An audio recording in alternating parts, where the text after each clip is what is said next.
Welcome back to Switch to Linux. Today we're discussing this rumor around a portless iPhone. Is it portless? Is it pointless? Is it pointless if it's portless, or is it portless if it's pointless? I don't know. Tell me all of your pointless and portless jokes in the comments down below. Engagement. Anyway, let's go ahead and dive on into this discussion. So this was first reported on 9 to 5 Mac, and this is, now there's a lot of rumors that come and go. This one is significant because it's by Ming-Chi, who is known, my apologies if I pronounced that wrong, but Ku is known as the best predictor of what Apple is doing in the market. So he's a bigwig in the production chain companies, which is why he understands what they're doing. You know, he gets all his designs in for all of the phone parts and looks at them and goes, there's no ports on this thing. Prediction. Not quite Nostradamus nor the prophet of God, but nevertheless, making some good predictions. And ever since, it was like 2011, and nearly every single prediction he's had about the iPhone has actually been true. So what he's saying here is that in 2020, we should see 4 new OLED phones, and in 2021, the upper level model would have no ports. Let's go ahead and dive into this a little bit. So he looks at his individual predictions. So he's predicting an early of the year, basically an SE version phone that is effectively the same type of phone we have on the SE right now. It's pretty much going to be the same thing, maybe some slightly refreshed hardware, maybe just exactly what it is. If it has no notch and a headphone jack, I might still be a customer.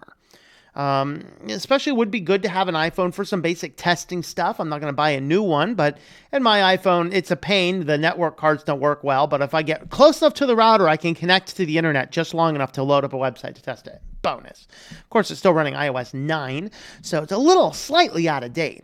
But with all that being said, he's also predicting late in the year at the wonderful Apple event where they decide to brick everybody's phone, so you go out and buy more and go, Apple, and get more stuff. He's predicting 4 OLED phones coming out of various form factors. One of them, the SE2, which would be basically like the basic form factor of the current SE phone, but it will also it'll have all of the UI elements of the current iPhone 11, which means it's going to have no home button. By the way, no home button on a phone and a tablet is such a pain. Now, Android's never had a home button, so they've adapted well to it. Apple, you do not use it the same way. Everything's all based on gestures, which is a giant nightmare.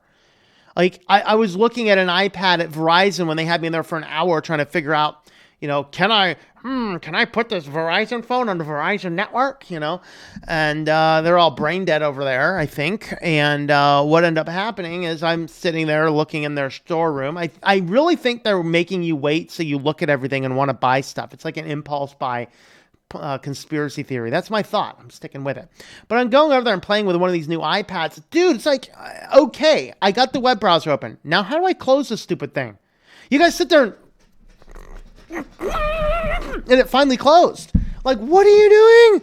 And I'm experiencing some of the same on iOS 12 when I got the iPad working. We'll have more on that later, but it's like every single other version of the iPad since the inception, you clicked the button and you slid it over and you entered your passcode. There's no slide anymore. You either have to hit your home button or you have to gesture the screen. If you gesture it wrong, you get a different panel. If you gesture it just right, you'll get the place where you can log in. It's like, really? That's insane.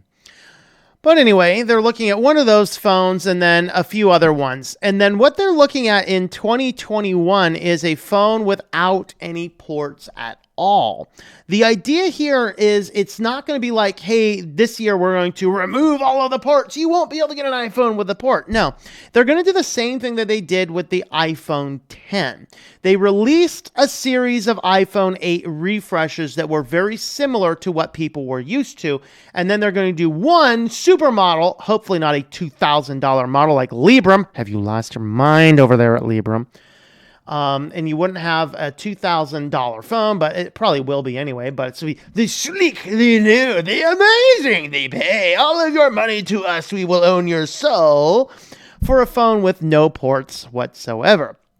And if you look through the comments on some of these articles, the Apple fanboys are out in full-fledged. Well, it's about time. We can do all of our wireless charging. We can do that. We can do that. It's like, dude, no. It is good for transferring a few files here and there. It is good for handoff. It is good for some of these other new trendy functions that I don't even want to consider using on my device. But it is not good for overall basic maintenance and management of your device. There's a reason for this. So this week, I wanted to update my iPad. Okay. And my iPad was still running iOS 8. And really the only functional reason I have for my iPad is to test websites because I'm a web developer. I don't play games on it. I don't surf the net on it. I don't do a lot of things on it. It pretty much sits there. But you couldn't look at modern bootstrap sites on it. It was getting too old. I'm like, let's go ahead and just update this thing. Extra bonus, if I end up at like some book show or something as I'm selling books, I can get one of those little Square or PayPals and, take credit cards on the iPad. Probably can't do that if I'm selling iOS 8. But hey, a more recent iOS version, probably. So I go to push the thing, and I went into the painstaking annoyance of going into my network and enabling Apple updates because I have those updated, so Apple's not downloading gigabytes of data over my connection. And for an update, I don't want to push. And so I go in and I click the button, and it's like, oh, you have to do this one through iTunes. Fine. So I go over, and I'm like, my Mac needs updated too. Let's go ahead and update my Mac. Apparently, all the higher my Mac wants to upgrade to is Yosemite. Although it did tell me it was going to update High Sierra, I ran all the updates and I booted up the computer up, and it still says it's running Yosemite. So I don't know what the issue is. But I've also separately completely upgraded iTunes to the latest. I've went through there, rebooted the computer like 7 times, make sure there's no further updates. Plug the iPad in. Let's go ahead and update this guy. Gonna get me my iOS 12. I'm not sure I really want it, but we're gonna go ahead and get it anyway. And my iPad breaks. Really, Apple cannot fix the iPad. So of course, what do you do? When you turn it on, you get the wonderful, lovely screen that says connect your iPad to a computer. Connect to iTunes. Yeah. So I have a fun question. If your software breaks, how are you going to fix it? Now, people are saying, well, people don't realize the Apple Watch doesn't have a port either. Now, actually, some people say it does. Some people say it doesn't. Maybe it's something like the Garmin watch here has an interesting little thing where it's not technically a port, but it's those 4 dots there is basically, it's like sort of a port. It's a contact port. Basically the same thing that you would have on your old Macs before they did away with that. And with that particular type of port, it's a port without actually being a port. That would be okay, but it doesn't have seemingly any of that kind of stuff. So how do you refresh it? Well, the Apple Watch, apparently, you send it back to Apple. Oh, isn't that wonderful? You just have to refresh your software. Oh, send back to Apple. We don't know what to do. We're just going to run this thing through the shredder and send you a new one because we don't know what to do with it. We're green, going green. Shred this thing. Hey, 3 more iPads just came in. It just needs the software refresh. Shred them. Not worth our time. Shred them. Send them a new one, And so we get this kind of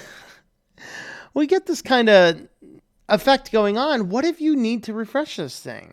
You need a port to do that. So how did I end up fixing my iPad? Well, I actually had to load up a virtual machine of Windows 10. And upgrade that thing. And then I installed iTunes over there. Even that, now that went from failing to update to the red screen of death, which was its own fun journey. And I ended up getting it back to running on iOS 8 with the Phone Dog recovery software. So Phone Dog actually has and they charge for nearly everything you want to do. But one thing that's free on their system is to click a button. There's this Mac and Windows. I'm not sure why I'm only getting Windows links.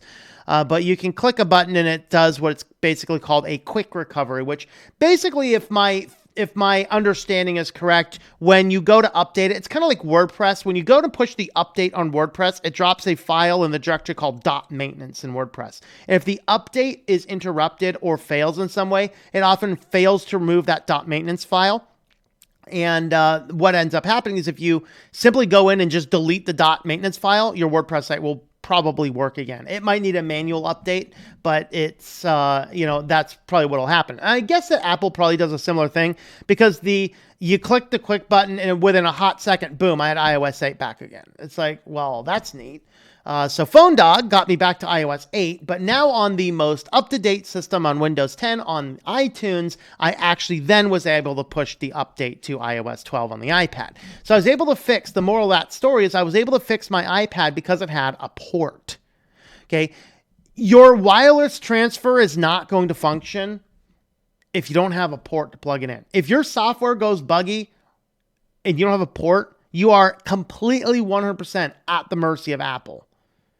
Okay, other people were complaining that, a lightning cable can charge the thing way faster than wireless charging. So if you're out and about, maybe you've forgotten your charger. How quick is it and easy is it to pick up a wireless charger at the local gas station? Oh, it's not? Oh, but you can pick up a cheap lightning cable. I wouldn't use it a lot, but it might get you started again on the go. There's a lot of different factors here to consider. Now, people are saying, oh, well, they wouldn't possibly do this. This is just too crazy. Well, Apple did the same thing with a headphone jack. I will not buy a phone with a headphone jack every day. I use the headphone jack on my phone. Maybe not every single day, but most days. If I take a walk and I'm not reading a book, I'm listening to something. And I use a headphone jack for that. Oh, but you can get Bluetooth headphones. I could. And then I have all sorts of connectivity issues. They're extremely expensive. They don't have the quality. I don't want Bluetooth headphones. I'm happy with my $4 headphones from Walmart that actually sound amazing and they're cheap and they're garbage. But if they break and die and I lose them, I don't care. I just go buy another $4 pair of headphones from Walmart. That's the factor. So iPhone, are they going to be getting rid of this? Well, this information came from the Best Predictor, and he makes his predictions based upon seeing the parts lists and things coming through. So it's very possible we are going to get a portless iPhone. Let me know your thoughts on a portless iPhone. Is this good? Is this bad? Let me know your thoughts in the comments down below.